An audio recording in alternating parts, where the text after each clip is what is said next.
Assalamualaikum warahmatullahi wabarakatuh. Halo teman-teman semua, apa kabarnya hari ini? Semoga selalu baik dan dalam keadaan sehat walafiat ya. Senang banget nih podcast Safari Kampus Edukator.id dapat kembali hadir menemani kalian semua. Tentunya podcast Safari Kampus ini akan membahas dan mengulik seputar kampus-kampus yang ada di Indonesia. Bersama aku Anggita Fitriani yang akan menemani kalian selama 30 menit ke depan. Dan spesial di episode kali ini, kita akan membahas salah satu perguruan tinggi negeri di Indonesia, tepatnya di Jawa Tengah. Waduh, apa nih? Penasaran kampus apa? Yuk simak dulu video profil kampus yang satu ini.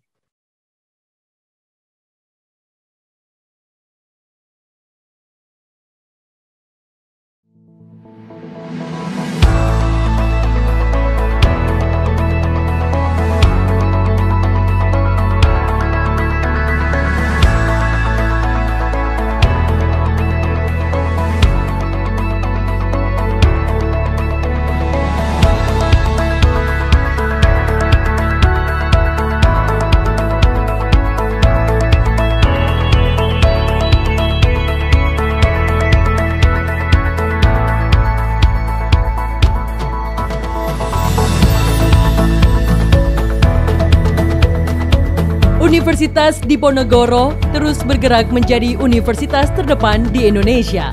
Undip juga kini telah memiliki sekolah vokasi yang menghasilkan sarjana terapan siap kerja. Undip telah menghasilkan puluhan ribu lulusan berkualitas. Dengan nilai-nilai perjuangan Pangeran Diponegoro, yaitu jujur, berani, adil, dan peduli, Undip terus menghasilkan lulusan yang unggul di tingkat nasional maupun internasional dan berkontribusi pada pengembangan ilmu pengetahuan, teknologi, seni, budaya, serta olahraga.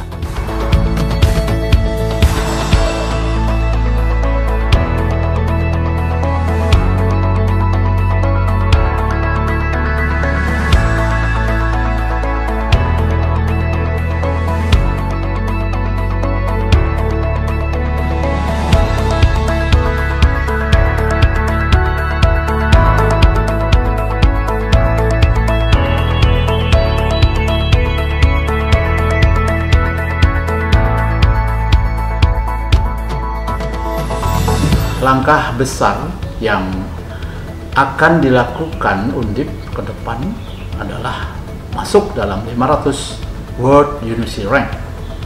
Kami akan terus memperbaiki aspek-aspek pendukung, mulai dari regulasi internal kami, peningkatan sarana dan prasarana, sistem keuangan, tata kelola birokrasi, sistem informasi, serta meningkatkan kualitas sumber daya manusia, peningkatan kualitas Tridharma perguruan tinggi. Menjadi target utama Universitas Diponegoro dengan terus mendorong hilirisasi hasil riset agar berguna bagi masyarakat.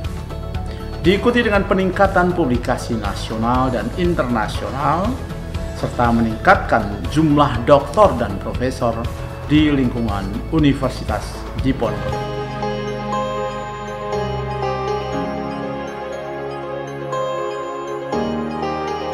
Undip telah mendapatkan predikat World Class University di Indonesia dengan menempati posisi ke-8 dari 4.625.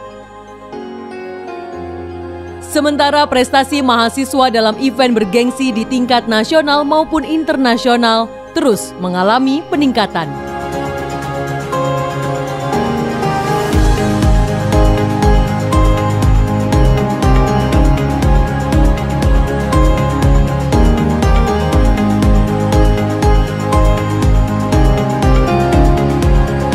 Visi menjadi universitas riset unggul didukung dengan dana riset yang terus meningkat. Total dana penelitian dan pengabdian masyarakat di tahun 2018 sebesar 123,7 miliar yang terdiri dari PNBP, dana riset kompetisi nasional, dan dana riset kerjasama.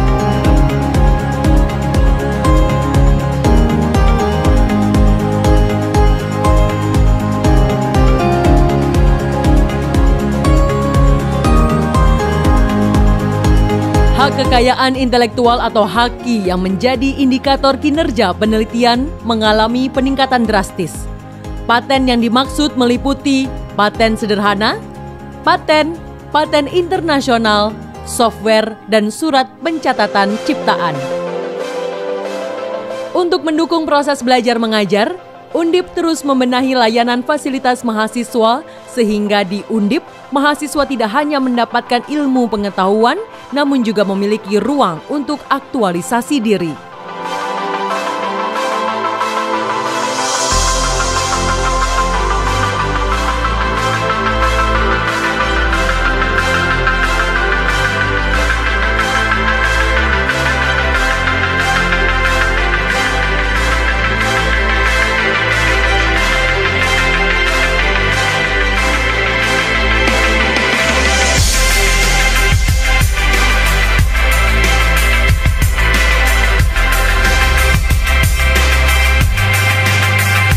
Di bidang layanan akademis, Undip telah membangun sistem komputerisasi terpusat yang meliputi layanan-layanan KRS online dan pendaftaran online.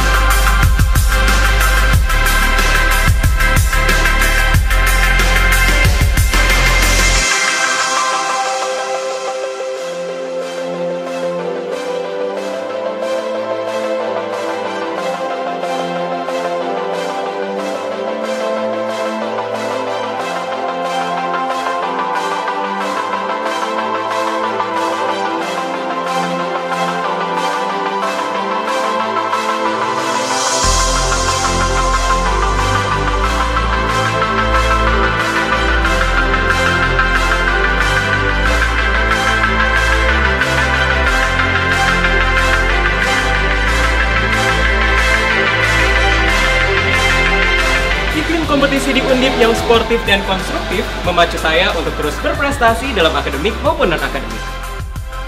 Didukung dengan fasilitas umum dan keakademikan yang lengkap. Sehingga membawa Undip masuk 10 besar universitas terbaik di Indonesia. Undip berada di daerah beragam budaya yang harmonis. Yang pastinya Undip lebih baik. Undip lebih baik. Bagaimanapun, Undip pasti lebih baik.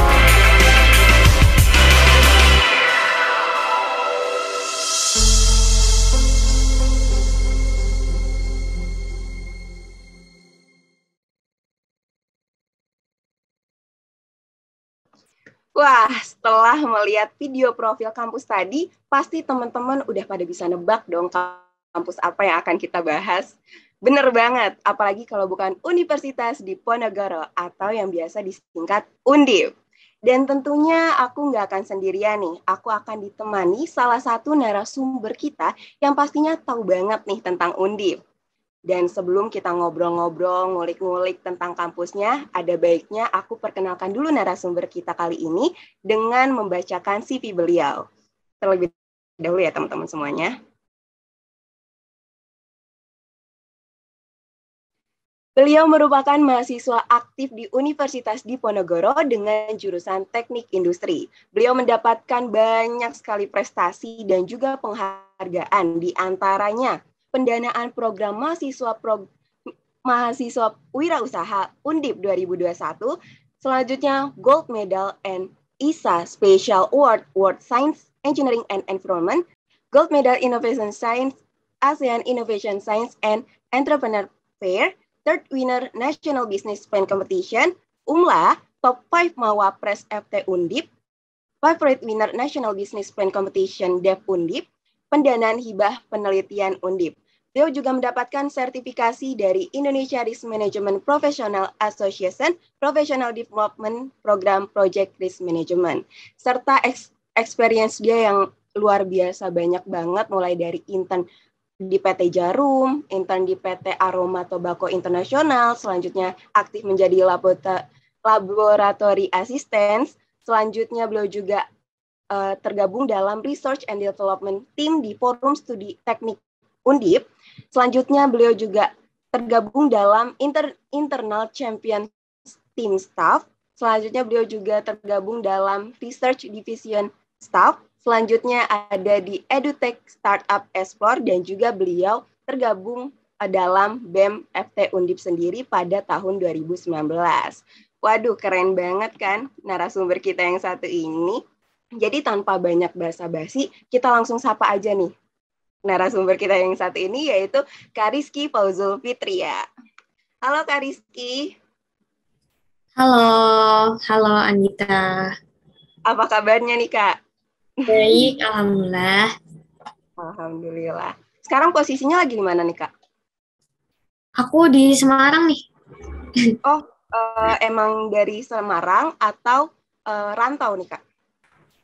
Oh, asalku dari Kudus, cuma emang lagi kegiatan di Semarang. Oh, oke. Kalau boleh tahu Kakak sekarang semester berapa ya Kak? Aku semester 7. Oh, udah mau semester akhir berarti ya Kak, lagi sibuk-sibuknya. Iya nih. Benar.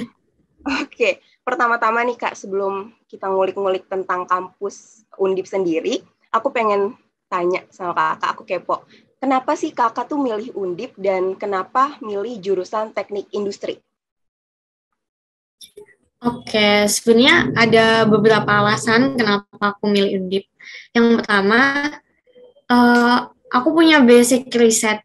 Jadi itu cocok banget sama Undip yang merupakan universitas riset. Jadinya aku punya lingkungan yang suportif untuk meneruskan kesukaan aku. Di akreditasi Undip itu udah top 10 universitas nasional di Indonesia. Jadi nggak diragukan lagi untuk kualitas dari pendidikannya. Kemudian kenapa aku pilih teknik industri?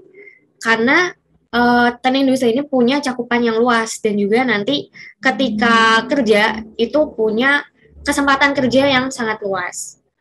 Kemudian selain itu ada berbagai fasilitas di Undip kayak UKM atau istilahnya kayak ekstrakurikuler di Undip ini yang bisa mendukung mahasiswanya buat eksplor berbagai bidang. Terus yang paling penting itu lokasi strategis dari Undip karena dia ada di Semarang, ibu kota provinsi Jawa Tengah, dan juga biaya hidup yang terjangkau karena kita butuh hidup hemat juga kan nantinya. Itu sih kalau aku. Aduh, mantap banget nih alasannya tuh berarti sinkron ya sama jurusan Kakak sama pilihan Kakak di Undip. Kalau boleh tahu, Undip sendiri itu pilihan keberapa nih Kak dari pas waktu Kakak memutuskan untuk kuliah di Undip gitu? Undip kebetulan pilihan pertama aku. Jadi emang dari awal pengen ke Undip karena selain dekat dari rumah juga udah worth it banget lah Undip ini. Gitu. Berarti emang rezekinya di Undip, alhamdulillah ya Kak. Terus Kak, kalau boleh tahu tadi yang setelah kelebihan-kelebihan Kakak yang tadi udah disampaikan berdasarkan alasan Kakak, kalau boleh tahu apa aja sih keunggulan Undip secara keseluruhan, terus apa yang paling identik nih dari Undip sendiri yang membedakan Undip daripada universitas-universitas yang lainnya? Oke. Kalau keunggulan Undip itu dilihat dari visi misinya sendiri yang universitas riset. Nah, itu dia udah unggul berbagai lomba kerisetan di nasional maupun internasional. Jadi gak ada tuh alasan Undip itu gak punya publikasi, terus gak ada akreditasi internasional. Nah, selain itu Undip juga punya output complete. Complete ini kayak profil lulusan Undip dan tiap-tiap hurufnya itu mengandung berbagai arti. Kayak C-nya itu komunikator, kita dituntut mampu berkomunikasi secara lisan dan tertulis, terus profesional, bekerja sesuai prinsip, kemudian leader, kita harus adaptif dan tanggap untuk berpikir kritis, terus kita harus terus-menerus belajar. Lalu ada entrepreneur, dia mengajarkan tentang etos kerja yang tinggi serta keterampilan untuk berwirausaha. Terus yang terakhir ada edukator, yaitu mampu menjadi agent of change di generasi kedepannya. Nah, hal itu yang cuma ada di Undip, gak ada di universitas lain. Terutama karena Undip dapat penghargaan universitas yang paling cepat dapat pekerjaan lulusannya. Jadi kayak memang Undip mau nge-training lulusannya itu menjadi pribadi yang unggul itu. Oh, berarti banyak nih ya Kak dari yang keunggulan-keunggulan tadi yang luar biasa banyak banget. Berarti dari yang lulusan Undip sendiri itu rata-rata hampir semuanya langsung dapat kerja ya Kak setelah lulus? Iya, bener banget.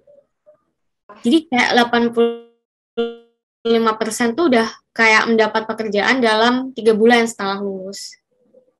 Oh, mantap banget berarti ya. Sangat worth it nih buat yang pengen lagi cari-cari kampus bisa langsung pilih Undip biar nggak bingung-bingung lagi nantinya. Iya, pastinya dong. Iya bener banget. Mantap. Terus Kak, kalau misalkan aku pengen kepoin lagi pengalaman Kakak nih selama kuliah di Undip itu dari suka dan dukanya itu apa aja sih Kak kalau boleh tahu? Oke, kalau dari awal itu aku ikut beberapa organisasi mahasiswa kayak yang udah dijelasin tadi. Di tahun pertama aku ikut BMFT sama Forum Studi Teknik. Nah, di BMFT-nya itu aku di bidang pengabdian masyarakat, kemudian yang FST itu dia kayak unit pusat risetnya di FT, dan aku bertahan sampai 3 tahun ini. Nah, kalau mengenai aku kapan lombanya, terus itu baru di semester 2 aku mulai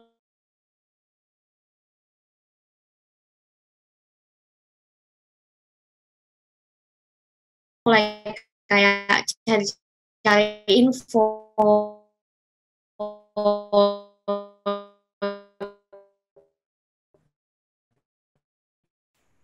terus di semester 3-nya aku baru kayak sebagai lomba yang beda banget gitu jenisnya, beberapa invention, effort yang berbeda dan ngasih insight. Yang aku ikutin dulu itu ada di EF, di Penogoro Entrepreneur Festival, itu lomba bisnis plan, dan itu benar-benar belajar dari awal tentang land canvas karena aku buta banget tentang bisnis dan ini hal baru bagi aku, jadi kayak effort untuk belajarnya harus keras banget. Selain itu untuk lomba lainnya perlu penyesuaian juga, kayak LKTI aku harus belajar basicnya, terus saya belajar lagi, PKM juga. Nah, aku banyak hal general itu untuk selanjutnya bisa menjadi expertise. Kebetulan aku lebih condong ke lomba-lomba bisnis plan, jadi yang aku ngerasa enjoy yang mana, ya aku lanjutin kayak bisnis plan ini. Dan di tahun ini aku bisa ikut serta di Timnas, kayak ini my highest achievement sih. Berarti dari yang tadi lomba-lomba yang Kakak sebut juga yang tadi ditampilkan di CV juga, berarti Kakak lebih tertarik untuk ikut bisnis competition ya Kak? Ya, benar banget. Kalau boleh tahu karena emang Kakak suka di sana kan, kalau misalkan dibandingkan dengan jurusan itu rada lumayan berbanding terbalik ya. Terus kenapa akhirnya enjoy di sana gitu Kak? Ya, karena ini kan bidang bisnis yang baru. Pas sekolah nggak ada tuh kayak ginian. Terus kemudian lama-kelamaan, oh ternyata ini relate juga sama apa yang aku pelajarin di program studi aku. Jadi ranahnya lebih ke manajemen, bisnis, terus ekonomi. Jadi aku ngerasa, wah ini bagus banget buat nanti ke depannya. Apalagi kayak kita harus sering-sering kayak bikin terus presentasi gitu-gitu. Nah itu kayak punya apa ya, jam kerja yang tinggi dan kita harus semangat gitu buat ngerjainnya karena time dan deadline lomba-lomba bisnis kan deket-deket. Dan itu yang menarik adalah karena pendanaannya yang lebih besar daripada lomba-lomba lain gitu. Jadi bisa kayak 3 kali lipat dari hadiah lomba LKTI gitu. Nah itu yang bikin kayak, oh ini menarik banget nih. Oke.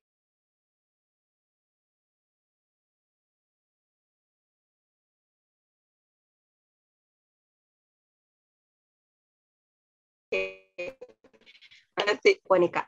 Kalau itu ada berapa ya Kak? Terus kalau dari Kakak sendiri itu dulu lewat jalur. Oke, kalau yang program sarjana itu jalur masuknya ada SNMPTN, terus ada UTBK, ada jalur mandiri atau UM, ada juga jalur prestasi namanya SBUB. Terus ada kelas internasional namanya IT. Kebetulan aku masuknya lewat jalur SNM waktu itu. Karena dari sekolah aku biasanya yang sering delegasiin ke Undip gitu. Jadi kayak sama-sama Jawa Tengah pasti kesempatannya lebih besar kan. Apalagi profil lulusan kan lebih banyak di sini. Jadi it's okay lah kalau mau lewat jalur SNM ke sini. Nah, kemudian kalau jalur masuk Undip, SNMPTN itu lewat nilai raport. Jadi nanti ada persenannya tersendiri. Misal kayak waktu dulu masih 20% kuota SNMPTN ke Undip. Terus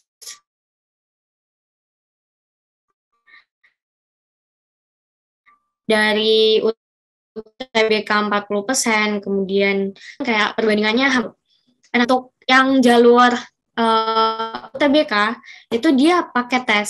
Jadi ujian tulis berbasis komputer. Nah, itu ada 2 peminatan, Saintek sama Sosum. Kemudian nanti setiap peserta itu bisa tes 2 kali. Terus enaknya apa? Itu pesertanya bisa lihat hasil tesnya. Kemudian tinggal kayak mengukur diri aja, masukin ke univ mana, kira-kira lolos apa enggak. Jadi kita udah punya hal yang pasti gitu buat dimasukin ke univ. Nah, kalau sekilas materi tesnya itu kayak tes potensi skolastik gitu, sama ada tes kompetensi akademik. Jadi kayak lebih ke hitungan, terus ada juga teori-teori dari pelajarannya kayak gitu. Terus kalau jalur yang lain, yang SBUB, seleksi bibit unggul berprestasi, itu dia ngasih kesempatan pada siswa hal-hal akademik. Jadi, apakah semua bisa diterima lewat jalur itu, walaupun dengan berbagai prestasi yang ada, itu jawabannya enggak. Karena ada kriteria. Yang diterima itu yang prestasi tingkat nasional, kayak juara 1-3. Kemudian kalau provinsi pun itu cuma juara 1. Nah, karena ketatnya ini, makanya ini kayak jalur yang apa ya namanya? Segila. Terus ada jalur IUP. IUP ini kelas internasional undergraduate program. Nah, ini nggak semua program studi ada, karena nggak semua program studi buka kelas internasional. Nah, untuk materi tesnya hampir sama kayak UTBK, cuma yang membedakan adalah ini ada English test sama group discussion. Jadi, kayak fitting kemampuan kalian dengan kurikulum yang ada di kelas IUP. Gitu. Kemudian ada seleksi mandiri. Kalau seleksi mandiri itu lebih lebih mudah saingannya, karena kalian nggak bakal saingan dengan orang yang tidak milih jurusanmu kayak gitu. Jadi misal kalian milih teknik sipil, ya kalian saingan sama yang milih teknik sipil aja. Jadi nggak ada tuh dari peternakan ke teknik sipil tuh nggak saingan tuh kalian. Nah, itu kalau ujian mandiri. Terus kalau dari program vokasi itu aku kurang tahu jelasnya sih. Cuma yang aku tahu itu ada jalur tes juga sama jalur UM, ada UM-nya juga. Itu kalau sekilas tentang vokasi. Berarti untuk yang umumnya ini ada SBM sama SNM ya Kak. Terus untuk yang bibit unggul itu sama international class sama yang tes mandiri ya, kayak membedakan itu berarti 3 ini ya Kak? Ya, benar. Aku kepo sih sama yang bibit unggul ini, kayak berarti prestasinya ini harus dari di benar-benar prestasi yang nggak main-main gitu ya kalau yang bibit unggul ini ya Kak? Ya, benar banget. Malah kayak mayoritasnya tuh prestasi internasional, terus udah go public semua. Nah, itu bakal kayak tersaring banget, dan ada kewajiban yang harus dilakukan, kayak selama kuliah dia harus paling nggak mengikuti perlombaan atau berprestasi. Itu kalau untuk tanggungan dari anak SBUB.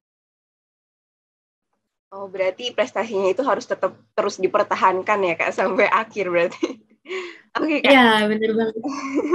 Oke Kak, kalau misalkan info beasiswa nih Kak yang di Undip, ada berapa sih Kak beasiswa yang ditawarkan oleh Undip sendiri gitu? Atau mungkin Undip ini bekerja sama dengan penyelenggara beasiswa apa aja sih Kak? Gampang nggak sih Kak gitu? Wah, jujur kalau info beasiswa di Undip banyak banget. Mulai dari beasiswa bantuan pemerintah kayak Bidik Misi, terus sampai beasiswa dari swasta kayak Tanoto, Jarum, Excel, terus kayak ada Bank Indonesia. Nah, itu semua infonya tuh gampang banget diakses. Cukup kalian follow OA BEM Undip sama OA BEM Fakultas, terus nanti tiap minggunya pasti ada aja info beasiswa yang di-share. Nah, dari situ kayak bersyukur banget sih di Undip karena dia kerjasamanya dengan banyak pihak, jadi info beasiswa yang tersedia juga banyak gitu. Mantap banget berarti ya, dari mulai tadi kelulusan Undip langsung bisa dapat kerja, terus beasiswanya juga banyak. Aduh, kayaknya yang lagi cari-cari universitas bisa banget nih langsung checklist buat Undip. Terus Kak, sebelum aku masuk pertanyaan akhir nih, mungkin dari teman-teman yang saat ini sedang menyimak, ada yang ingin bertanya, boleh disampaikan? Silahkan. Boleh, Arkan? Assalamualaikum warahmatullahi wabarakatuh. Terima kasih untuk Kak Anggita dan juga Kak Rizky yang telah memberi saya kesempatan untuk bertanya. Untuk kesempatan kali ini saya mau nanya nih Kak, misalnya nih Kak, aku kan waktu SMP itu pesantren. Nah, pesantren itu berbasis asrama kan Kak. Kira-kira sih gitu.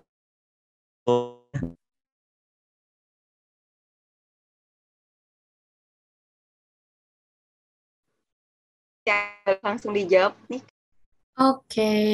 Kalau dari Undip tidak menyediakan fasilitas asrama, tapi di situ ada kayak kalau mau nyari tempat tinggal yang murah ada rusunawa. Kemudian kalau kamu basicnya emang mau belajar pesantren, di situ banyak banget pesantren di sekitar Undip. Nah, karena banyaknya pesantren itu, jadi kayak mudah aksesnya. Terus di situ juga kayak udah masuk lingkup Undip. Jadi kamu tinggal jalan dari pesantren itu udah kayak masuk lingkungan Undip gitu. Jadi so far ini sih udah dijangkau semuanya. Berarti memang Undip sendiri tidak menyediakan asrama, tapi banyak opsi-opsi lain ya Kak yang serupa dengan asrama sendiri dan pesantren tentunya. Terus terima kasih Arkan untuk pertanyaannya. Selanjutnya nih Kak, untuk pertanyaan terakhir. Tadi tuh aku baca CV Kakak banyak banget nih pengalamannya, terus juga prestasi dan juga penghargaannya. Kalau boleh tahu nih Kak, mungkin maba-maba juga perlu banget ini.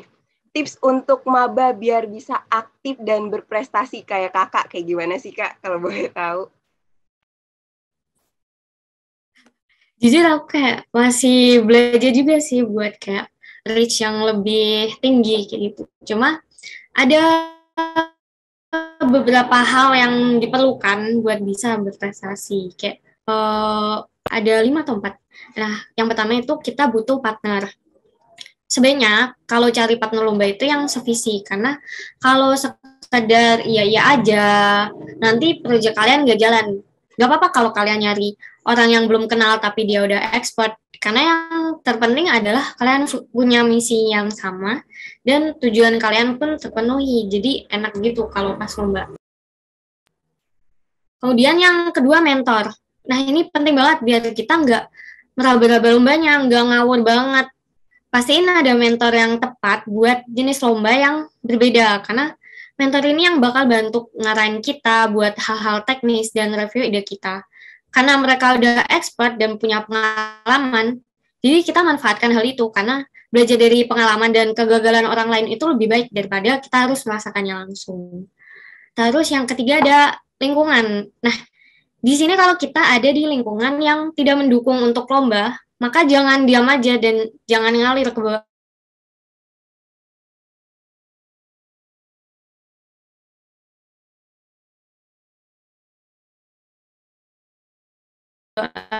terus kita harus berani tahu-tahu skripsi, terus udah lulus saja tanpa eksplor hal lain, terutama di berbagai kesempatan lomba. Terus yang paling penting itu manajemen waktu. Nah, aku biasanya pakai teknik manajemen yang udah ada di internet gitu-gitu. Jadi namanya Eisenhower Decision Matrix. Jadi nanti ada 4 kuadran gitu, dari penting mendesak, terus penting tidak mendesak, sampai tidak penting, tidak mendesak. Nah, aku biasanya prioritasin yang penting dan mendesak. Nah, kalau di situ aku akan secara bertahap. Nah, sebaiknya kayak kalian punya jam produktif tersendiri buat ngerjain sesuatu. Kita semua beda-beda ya untuk kapan waktu produktifnya. Tapi kalau aku sendiri, itu aktifnya antara jam 10 malam sampai jam 3 pagi. Di jam itu, rasa tenang gitu, dan bisa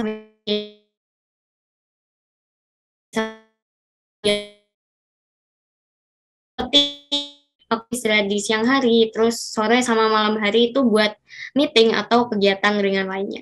Itu sih kalau. Aduh, keren banget sih.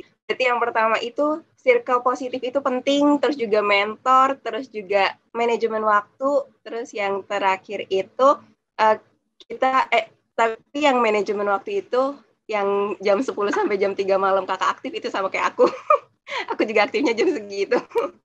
Aduh, mantep banget nih. Mungkin teman-teman yang lagi dengerin bisa di-replay buat nulis nih tips-tipsnya lagi, karena itu bermanfaat banget buat nanti kalian-kaliannya ya kan.